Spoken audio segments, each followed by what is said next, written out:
விருச்சிக ராசிக்கு ராகு கேது பயிற்சி பலன்கள் மே 18ஆம் தேதியிலிருந்து 1.5 வருஷ காலத்திற்கு.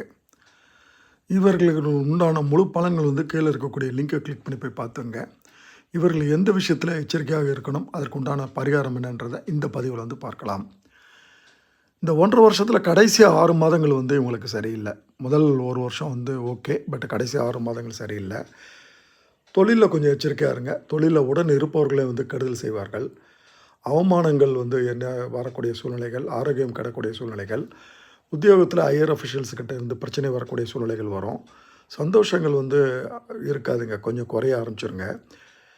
படிப்பு விஷயங்கள்லாம் இவங்களுக்கு கொஞ்சம் இஷ்யூஸ் இருக்குதுங்க. படிப்புலாம் சரியான விஷயங்கள்லாம் வராதுங்க.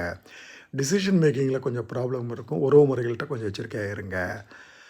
பரிகாரம் பிள்ளையார் மற்றும் ஆஞ்சநேயர். பிள்ளையாருக்கு அருகம்புல்லும், ஆஞ்சநேயருக்கு வடமாலையும் சார்த்து வழிபடுவது நல்லது.